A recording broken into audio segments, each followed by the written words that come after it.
people complaining. Now, when people are jumping in the air and they're getting fouled, absolutely that is uncalled for. You got to foul them before they go up. You got to cause a fight while they're on the ground. You don't wait until they're up in the air, defenseless, to really cause a foul. But other than that, I think that with that being basketball is at its finest. We have the Miami Heat and the 76ers.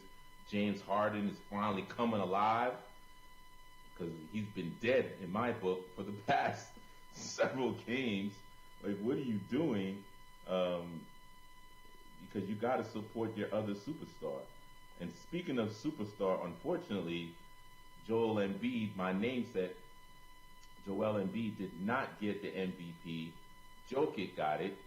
People are upset behind that, but it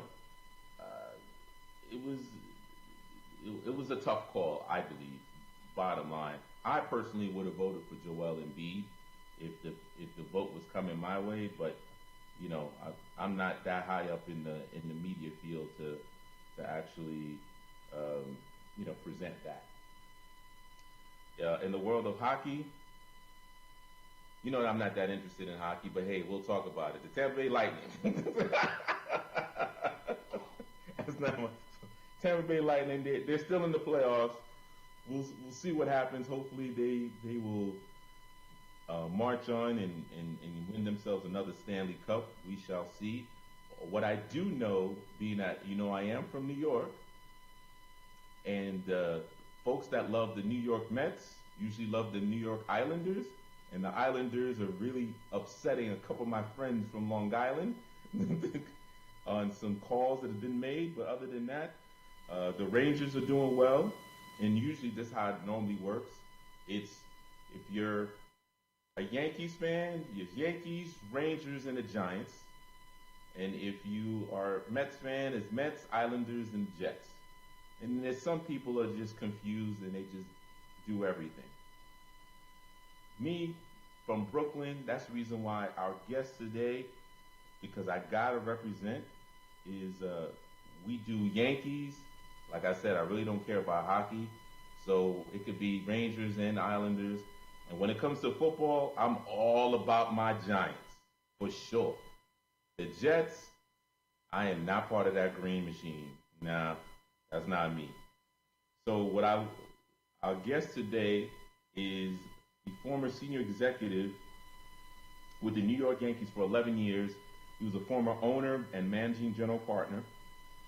He served as general partner of the Yankees for 6 years, from 92 to 98, and from 92 to 95, he was the managing general partner responsible for all baseball and business operations. This was the golden years, baby. The golden years.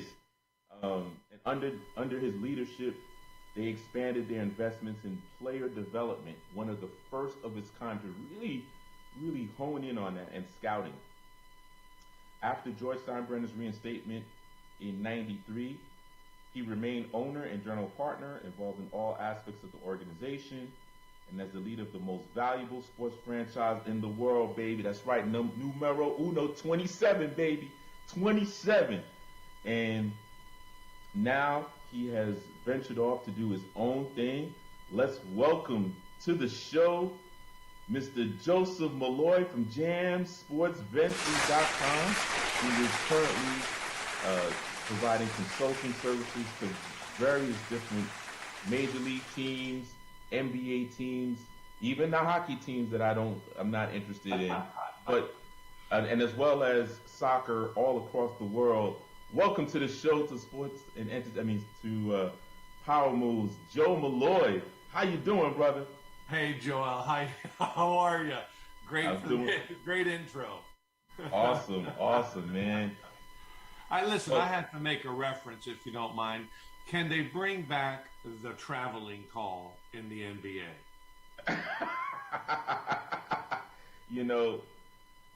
That's all. Let's bring back the traveling call. So let's really think about that, Joe. As much as I love Michael Jordan as my GOAT, he's the one that started the whole traveling in the first place.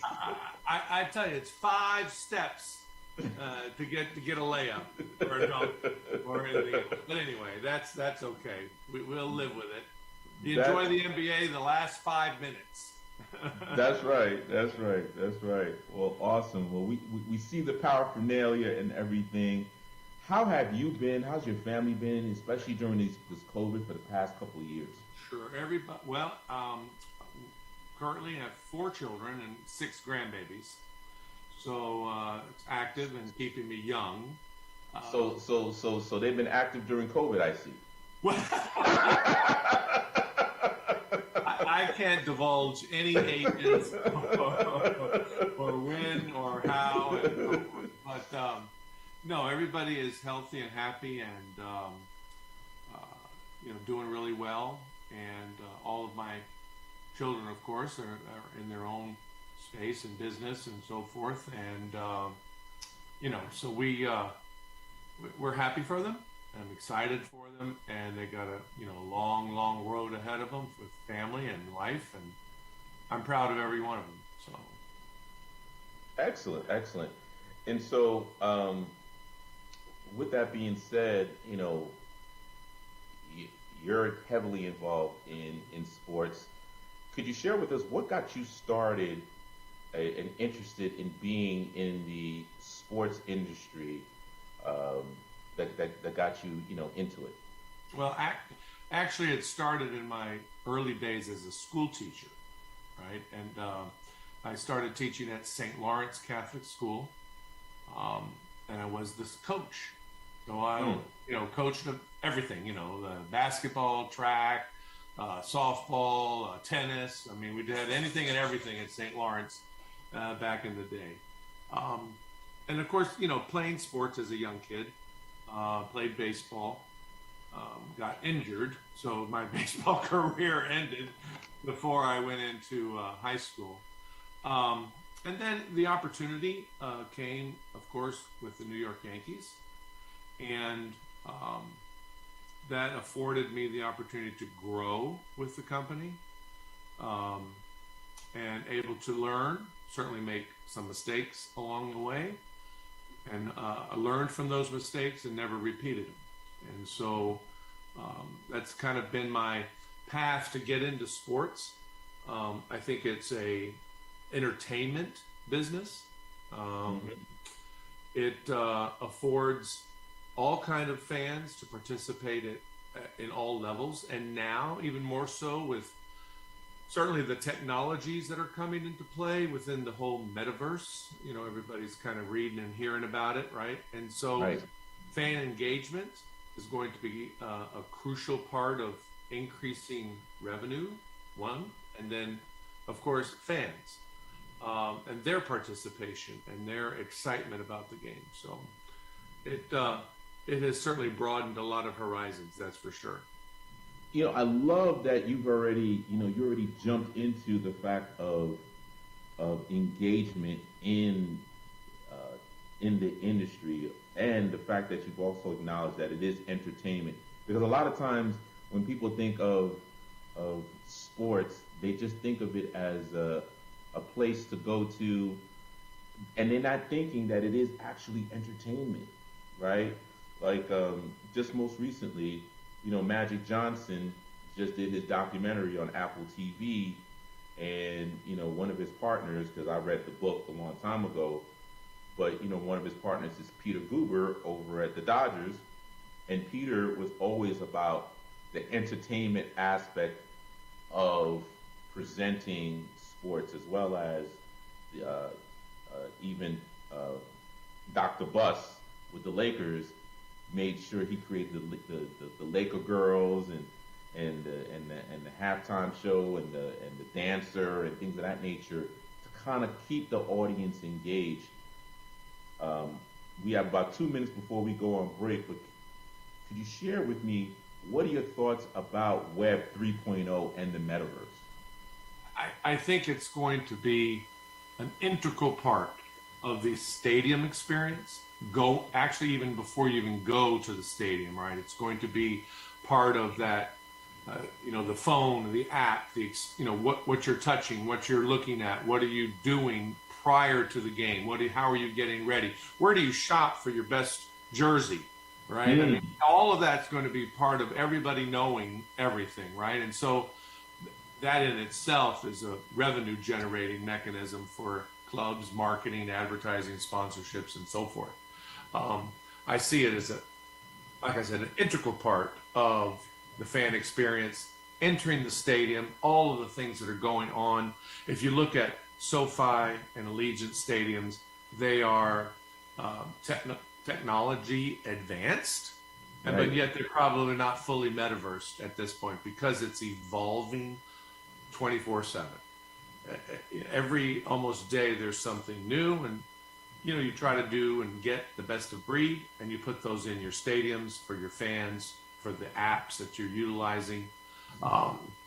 I just see it as a really big NFTs are going to be a big part. That poster behind you, I can see from our Zoom call, could be an NFT that somebody might want to purchase, right? And so, owning that, as you recall growing up, that Topps business card, baseball card. That's right. The NFT is probably at some point in time going to replace that piece of memorabilia, if you will. And you would own that memorabilia as you own that baseball card for your whole life. Absolutely. So, I mean, I think that, as I said, I really think it's going to be critical for teams to look at what the metaverse is capable of doing to do all of those things for the fan engagement, the experience, the stadium experience, the owners' suites, and all of the various aspects of what goes on in a stadium. You've been in a few. Yes. So hold that thought, because we got to pay some bills, Joe. So I got you. We'll be right back. So once again, this is Power Moves with celebrities, athletes, key influence executives, how they make money, how they attract power, and how they earn respect. We'll see you in about 2 minutes. Take it away, Bezel. Call Ricky. Ask Ricky. You need medical or a lawyer? I got the man to do the legwork for you. We tried the other ones before, so believe we hunted. Down 813-248-6300. Everything gon' be okay. Call Ricky, he coming. He taking care of state of Florida. Grab a pen or sundown. 1-800-361-RICK. That's 1-800-361-425. Never word from the point forward, just recline. Just ask Ricky, plus your boy statewide. Just in case you missed it, I'ma tell you one more time. 1-800-361-RICK. Call Ricky, ask Ricky. Is a legal medical referral service. The doctors and lawyers in our network are trained in handling auto injury claims and getting you the best medical treatment and recovery. Dial 1-844-361-RICK. That's 1-844-361-7425. Call Ricky. Ask Ricky. Hey, this is Agent Wright, better known as Mr. Clean. You looking for some great barbecues? Come see them two brothers in the grill, located at 423 Virginia Street, Charleston, West Virginia. We got ribs, chicken, pulled pork, brisket, collard greens, mac and cheese, baby. Come get some and get you a nice, smooth cigar. 304-550-4431. That is 304-550-4431. Come get some, baby. The Rib Man, mama, the Rib Man. You've been injured. You deserve help from an attorney that knows how to handle your injury claim. This is Attorney Clinton Paris from the Law Office of Clinton Paris. For over a decade, I worked for insurance companies, and now I use that knowledge and experience to help people that have been injured. For a free consultation, call me, Attorney Clinton Paris, at 813-413-7924. That's 813-413-7924, or at parislawoffice.com. At the Law Office of Clinton Paris, we take the pain out of being hurt. Offices, Riverview.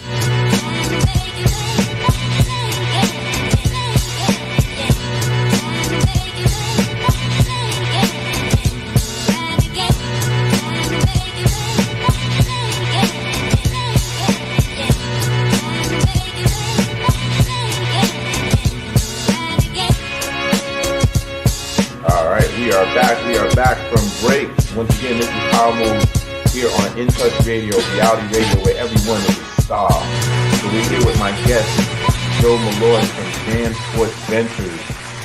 And we were talking about how Web 3.0 and the metaverse is really transforming what the engagement and the experience is for the fan experience, and giving them more opportunities to really be in tune with their favorite teams and the event that's occurring.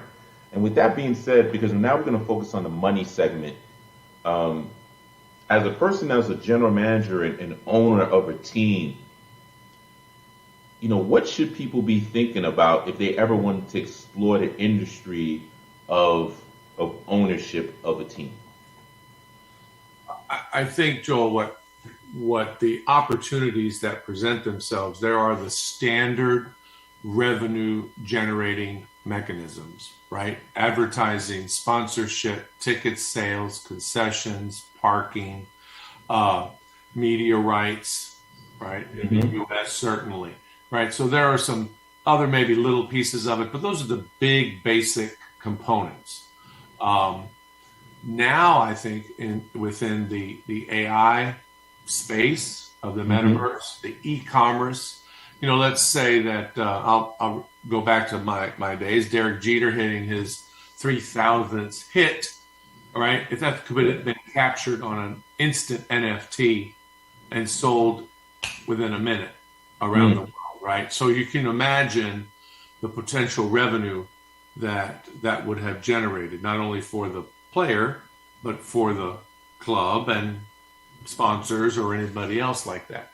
So I want to pause on that, because I'm happy you mentioned that as a specific example, right? Because with that, as an owner of a team, how much of a percentage of ownership of that event would the Yankees as a trademark, as a team, or any organization own in something like that?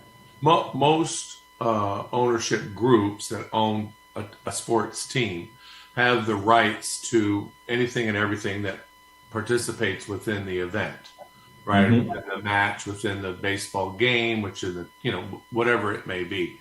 The revenues are based upon, gross, because after you pay expenses, then certainly what's left over would be the net, right?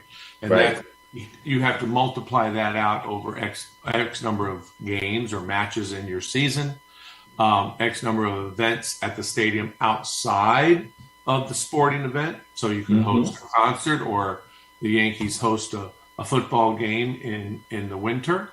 I guess it's, I forget the name of the bowl, but they, in the last 10 years or so, they started playing a college football bowl game there at the Yankee Stadium. So those are ancillary events that also bring in revenue, concerts, things like that. So there's a myriad of revenue streams, and then they basically funnel through the event expenses.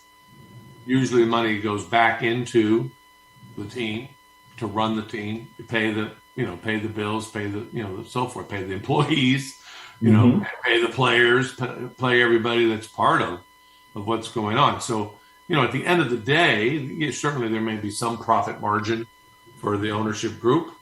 It just depends on the sport. It depends on how they've structured their management group. Do they get a yearly return, or they get a yearly return plus what tax base they would be paying on? Or would they just get the tax base, that's their allocation, and then the rest goes back into making the team a better team? So it varies. Gotcha. With that being said, Joe, you've been in the industry for quite some time. Can you share with folks is there different motivations for certain owners when they come to owning teams? And what do I mean by that is it true that some owners of the teams is just doing it as a hobby and a tax write-off? And there's some owners that own a team because they really want it to be profitable and make money and grow. Or then some owners this is just a toy for them. You've hit on probably all three, Joel. We're certainly not going to mention who. No, we're not going to mention who. But I just want to make sure, because this is our money segment. And Yes, so I want absolutely. you to kind of share that. Absolutely. A lot of owners in the industries, all sports across the globe, teams are not their primary source of income. They buy the team as a trophy to have it. They're part of the community. They want to bring that stature of owning a club within the city that they live. They may have a much bigger business associated with themselves and their main company, and so the sport is really secondary. I don't know of any owners now that would be in it just because, right? They're in it to win, right? And that's the ultimate goal, is to win. And if you're winning, you're making money. How much depends on what expenses, but you're still, at the end of the day, your return on investment over time is more than what you acquired the asset for. So, Can you share, Joe? Can you share with us when you came in, because you were new to the sports and entertainment industry, and you're an innovator. Can you share with us when you got involved with the Yankees organization? What were the 1 to 2 things that you did that added more value and also created other organizations to step up their game to do the same? I think it'd have to be the player development and scouting department of the New York Yankees. For so long they were producing players that were playing on everybody else's teams. They would get picked up in the Rule 5 draft. They would get traded. They would just end up being free agents. So I think what we did was we took the opportunity to develop players through a solid system of picking a 17-year-old kid and projecting him 5 years out, and at age 22, is he at AAA or in the big leagues? Mm-hmm. And I use Derek Jeter as an example. Derek was 17 years old out of Kalamazoo, Michigan. I gave permission for him to be drafted. It is not the MO of the New York Yankees to take a high school player that early, right? Mm-hmm. Everybody told me, all the scouts and player development people, he's going to be big time. All right. 17 years old, we took him, and we had a program aligned with him based on the player development's department and the experts that we had there to get him to the big leagues within a 4 or 5 year period. Well, we drafted him in 92, and in 96, he's playing in the World Series. So, if having the right,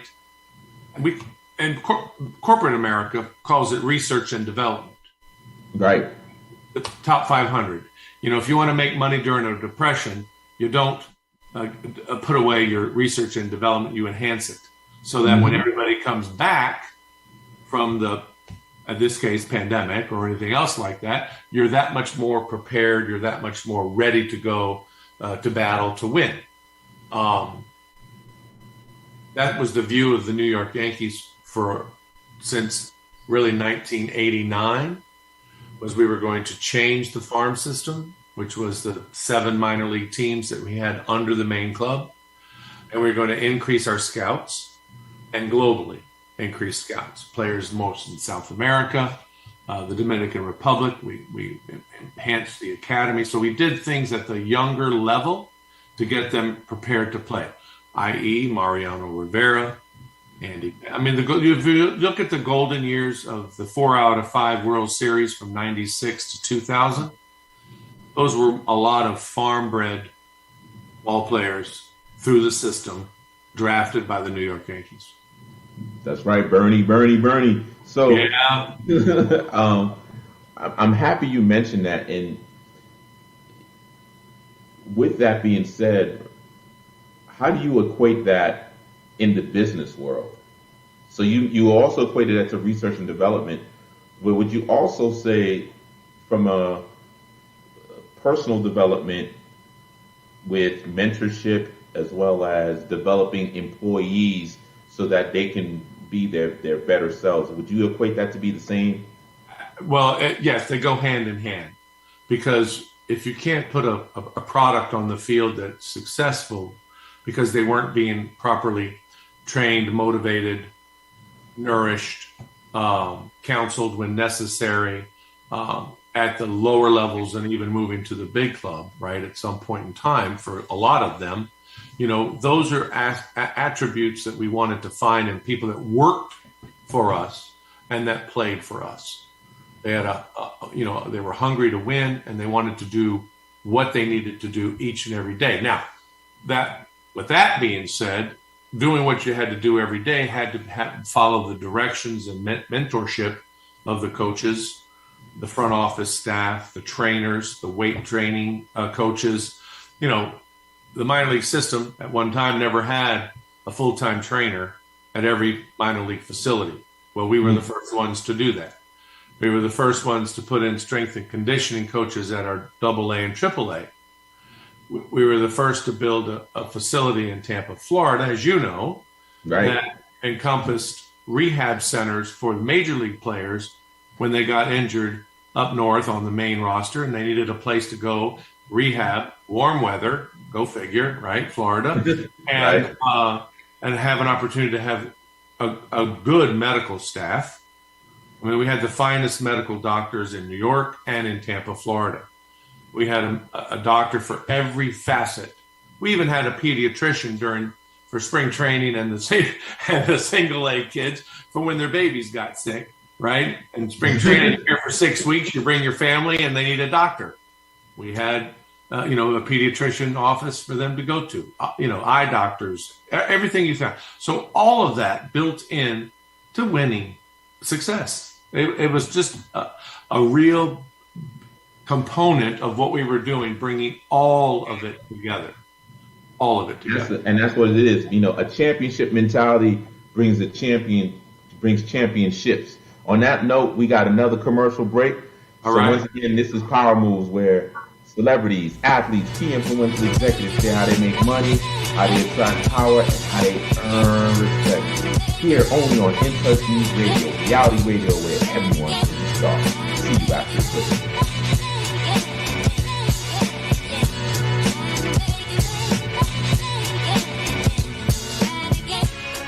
Hey, this is Agent Wright, better known as Mr. Clean. You looking for some great barbecues? Come see them two brothers in the grill, located at 423 Virginia Street, Charleston, West Virginia. We got ribs, chicken, pulled pork, brisket, collard greens, mac and cheese, baby. Come get some and get you a nice, smooth cigar. 304-550-4431. That is 304-550-4431. Come get some, baby. The Rib Man, mama, the Rib Man.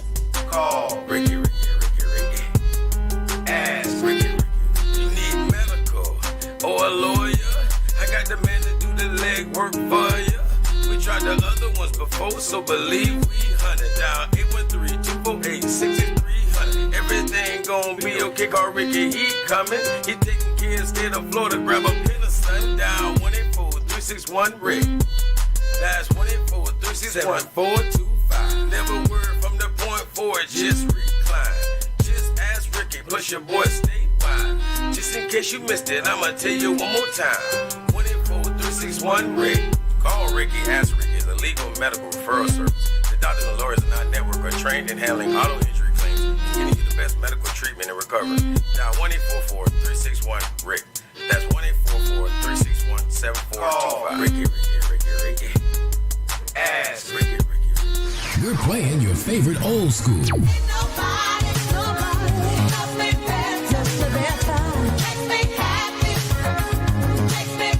Today's R&B.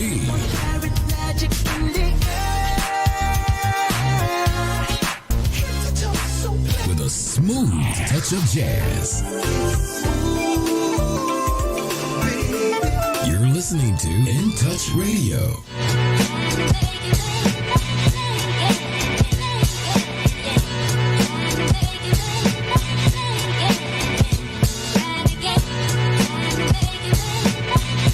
All right, we are back. This is Power Moves on In Touch Radio, reality radio where everyone is a star. We got Joseph Malloy. The beautiful thing about your name is, I went to Malloy High School, so I got love for you, Joe. The great Jack Curran was my guy. As a matter of fact, before he died, we talked about. He was like, man, you know, A-Rod is my guy. He knew A-Rod ever since he was at the school in South Florida, because it was a sister school to Malloy High School, because Malloy High School was part of the Marist brothers. Right.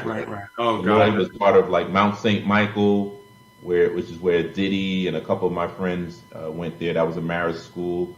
And then there was a school in Jersey that was a Marist school. I can't remember the name of it, but the school down in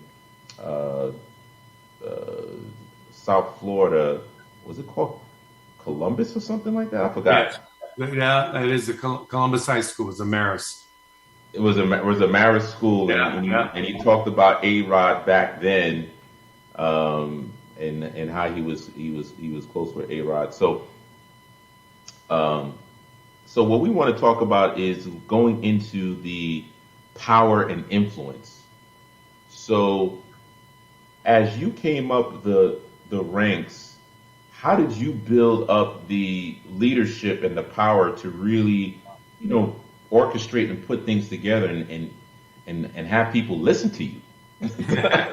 Well, when I took over the New York Yankees in 1992, officially as owner and managing general partner, I was 30 years old. I was the youngest owner in the industry. I think I was probably the youngest owner in any professional sport in the U.S.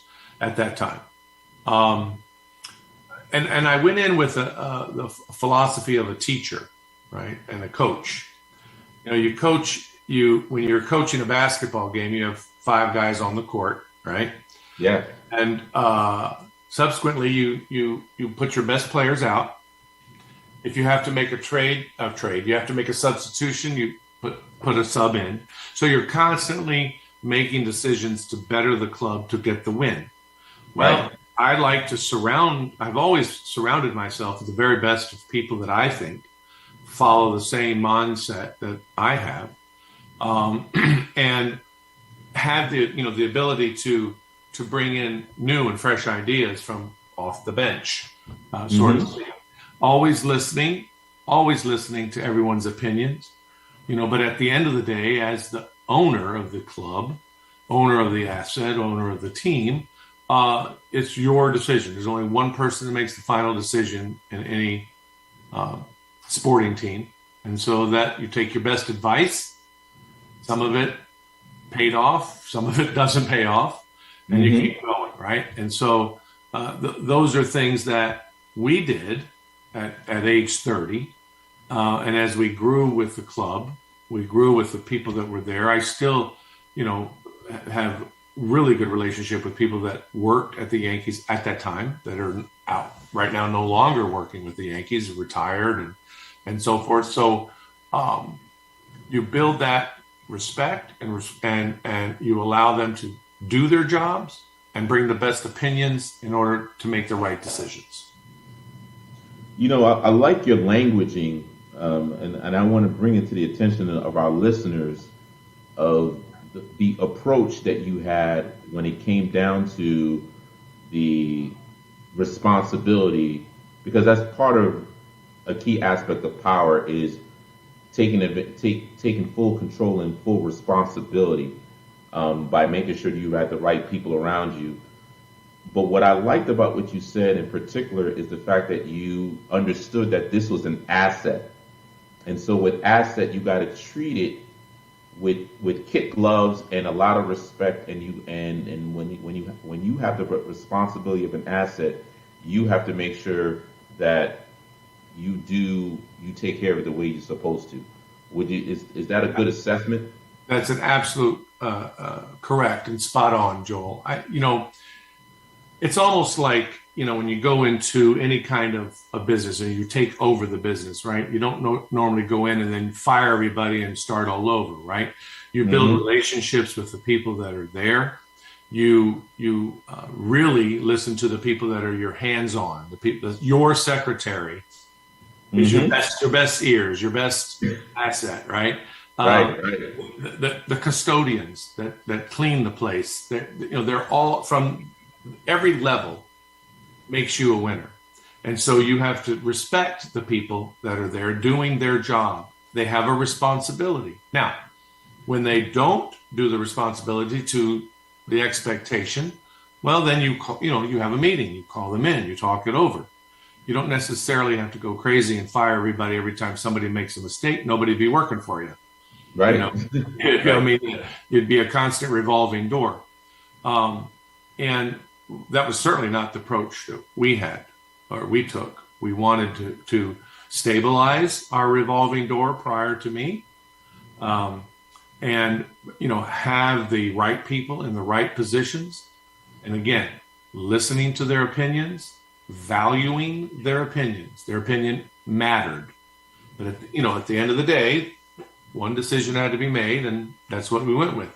And everybody in the organization supported that decision, whether they believed it or not. That is a good employee and somebody that cares about the organization, is that they may not like what you did, but they're going to support it 150%. Ooh, so how did you do that? Not too many people know how to make sure that even if people have a difference of opinion, still support your decision. That's an art form, and that's powerful. How do you do that? I do it just by the interactions. When I said the secretaries, right? The most important people on the executive floor, they run the floor. The executives are in and out. So I personally made it a point to speak to everybody that I could every day that I was there, either in Yankee Stadium or here in Tampa at Steinbrenner Stadium. And allowing them the opportunity to talk, not just, hey, how you doing, and keep going, right? How's your family? How are things? How's your son doing? How did he do in his basketball game at, Malloy High School, right? So, there was an interaction of from an ownership perspective with the people that were your basis, your as the government would say, your bureaucrats, the guys that are there all the time, right? The same guys are there no matter who's president, right? Whatever party, doesn't matter. The bureaucrats that are running our government are the same people, right? May just be the leadership changes. Well, if you're a good leader, you're not going to make all kind of changes with the people that are there that are working day in and day out to, one, make the team better and make a successful endeavor. And winning and losing is a mark of success. And the fact that you can do that openly, right, is key. You have to be able to sit. I had the best time sometimes. I would have lunch with the secretaries. I know I'd go in and surprise them. I'd bring my salad and sit right down and talk to them. And then, and some of the people when I first got there thought I was nuts to do that, right? But no, you have to and engage with everyone. You have to. In order to be successful, everybody must buy in to what you're doing. And by my interaction with them, they bought in to the vision that we had to be successful, to win. The money was going to be there. Let's just, we don't have to worry about it. The money was going to be there with the New York Yankees. So, but it was the work ethic. It was the people wanting to do the extra. Stay the extra 5 minutes, 10 minutes, 15 minutes to accomplish what their task was that maybe they got delayed with during the day. And knowing that their day ended. I mean, there was many a day that people were just staying and working and being a part of the game that night. And I think those are the things that you build a trust and a respect as an owner, and a fairly young owner at that time, amongst the people. And some of them had been there 30 years, 40 years already. But they came around. They saw the vision, and it produced 4 out of 5 World Series. Huge. So as you are working with these other teams and things of that nature, how are you helping those leaders We've kind of proper power and culture, right? right. Well, Joel, let me back up a second. We're kind of we talk to owners in the industries, and what we're doing though now for Jam Sports is acquiring assets and then managing those assets, getting back in the business of running teams. And so the consulting piece really is kind of secondary aspect of it right now, because if I end up owning or partnering with a group of people to own a team, then I'm consulting with my opponent. That's not going to sit pretty well. So we've slowed down a little bit on the consulting piece and gotten a little bit more focused on sports acquisitions, especially right now in the European market with, they say football, we say soccer. Right. Very good market, very big opportunities, very good for the metaverse development. And so that's where we're focused. So if anybody's listening and they want to invest, we got room. That's right. You got room and expertise. Yes, come on. That's right. So we're gonna get ready to go on break once again, because we are at nearing the 8:45 mark, and then we'll wrap it up and let you do a commercial, as well as go into our respect segment. So once again, this is Power Move with celebrities, athletes, key influential executives, how they make money, how they attract power, and how they earn respect. See you after this break.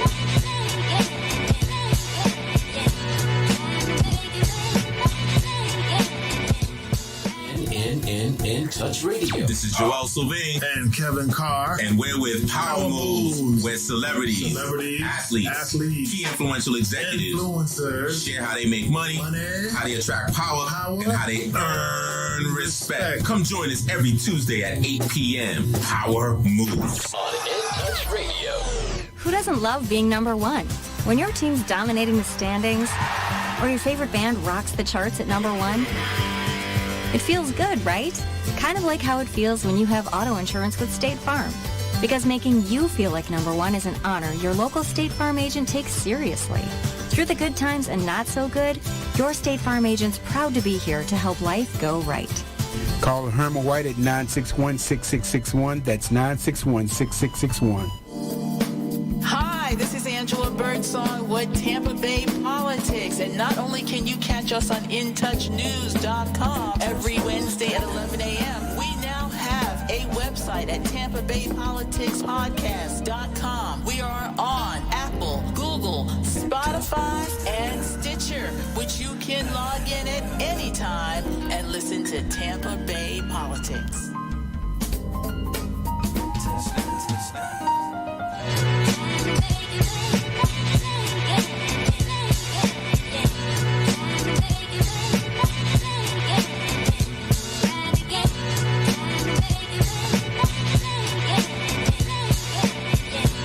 All right, we are back. This is Power Moves once again with Joe Malloy with Jam Sports Ventures, and we're jumping into our respect segment, which you pretty much touched upon that in our past segment where we talked about power, where respect is given when the leader treats everyone equally, right?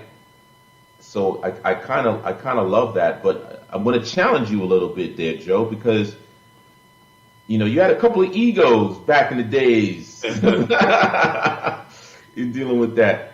Have you ever experienced a time where someone disrespected you and you had to handle that? Like, what lesson can you share with folks that are in leadership positions, or even folks that are, employees or that need to coach up? How would you go through conflict resolution? For me, I'm speaking, very much outward about this. I didn't have the conflict because it never got to me really at that point. The executives that were under me handled the issues within their departments. The only person that really was on the chopping block per se, was the manager of the team, right? But the part that I think is critical is from an owner's perspective. I never went after that person as soon as I heard something. I mean, it was more of gathering the information, gathering certainly opinions of the executives that may have been involved, listening to their obviously opinions, and then having a sit down in a calm and professional manner.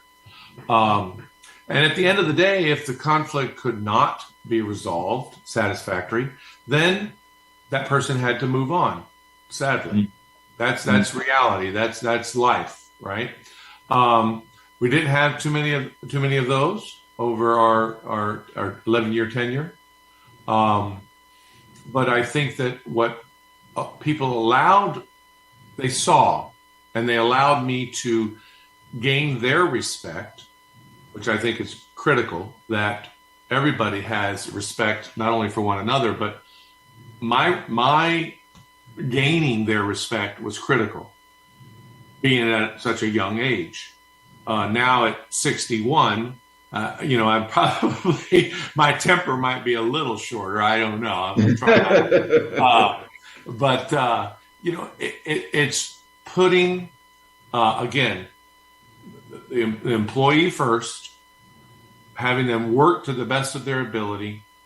And if something happens where it's not working out, then you make a change in an appropriate manner. And gaining respect, gaining people's trust, having them believe that they can say with honesty what their opinion is. A lot of times people will give your opinion and it's worth a grain of salt, right? So, people feeling that they are empowered enough to give their opinion in a professional manner with respect. And if they feel they have respect for you and you have respect for them, you're going to get that. And you're going to have that honest dialogue. And it may be that the honest dialogue is, well, Joel, thanks for your time here with the, Jam Sports, but we have to make a change. And it's done in an admirable and meaning, professional manner, I should say. Right. What about the vendors and the partnerships that you had? What was negotiations like? Well, we had two facilities. We had obviously Yankee Stadium, and then we had the facility here in Tampa, Florida. And certainly we had a good, solid team of lawyers and accountants that were part of the process. David Sussman was our chief guy, chief operating officer, and chief general counsel at that time. And we held him in the highest regard with respect to negotiations and contracts. Here in Tampa, we had, John Agliano, a lawyer here in Tampa, same mindset, same work ethic. And so we felt very comfortable in entrusting the negotiations, at least at the early stages, and before it came into myself or on my desk. There were some, a lot of meetings where you just got up and you stormed out. And a lot of that might have been a little show. Talk about entertainment, right? You want to make a scene, make a statement. But I think that, again, the vendors that we talked to, the vendors that were part of the process of working in conjunction with New York and Florida, felt that we were, honest in our approach, our business approach. That's key. And they were the same vendors for the 11 years I was there. So we had a very good relationship. The toughest group I've ever negotiated with were the secretary union in New York. I can imagine. They were great. They were great. So, Joe, just to round this off, because we have about 7 minutes, and then I want you to kind of, share how do people do business with you and things of that nature. But before that, what is the opportunity of the sports and entertainment industry? So for anyone that's coming out of college, what advice would you give them in exploring? Because like you said, you were an executive at the age of 30, right. The youngest one that was an owner. So, what would you advise? I would say that every college kid that's out there that's interested in sports, doesn't have to be baseball, could be any sport, and you're up for an internship or you have an opportunity to work in the summer, contact the league. They all have a centralized, for the most part, a centralized internship base where they screen everybody. Call the teams directly in the cities that you live in. Offer to, if you can certainly do it for free, that's even better for the teams. But, some internships are paid. And if you have that availability to do that, either right after college or finishing your college, I would highly recommend it. We brought in interns from various colleges throughout New York and actually the United States to work at the New York Yankees. And some of those young interns at 22 are now CFOs, chief revenue officers, CEOs of sports teams throughout. And I really was proud of myself and as an educator by background, that we could do that for these kids. This was molding them, putting them in the right frame of mind and how to go about doing business. And they ended up leaving the New York Yankees on their own and moving on to bigger and better things. And I keep in touch with them often, and they always tease me about my teacher coach mode about, fussing at them when I needed to, but, I just tell them, look, give me the tickets. I'm coming into your city. I need tickets. So that's right. That's right. The VIP treatment. Well, you scratch my back, I scratch yours, baby. Payback. You gotta get a little payback. That's right. So kind of share with folks a little bit about, your business venture. What do you do? What are you looking for? This is your time to do your commercial. Oh, well, thank you very much, Joel. As mentioned earlier and throughout the conversation, Jam Sports Ventures is a sports consultancy, operational management, sports acquisition company. We do have a number of assets currently under LOIs, and we're now in the process of vetting interested investors. So the key is the investor market that would want to come in, partner with us as we move forward and make acquisitions. We will own the asset. We'll operate the asset. We'll bring in the technology that I spoke about earlier. A little bit easier to do in the European space than the American space, only because of big media and so forth with contracts here and turning stadiums into smart stadiums and those types of things. It's a sports. I would say if anybody that's never invested in sports, give it a shot. It's a lot of fun. It'll put a smile on your face or a frown. It just depends on whether you're winning or losing, right?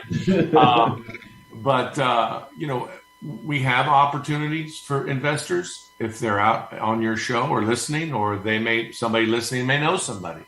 They can certainly, obviously, Joel, get through to you, to me, through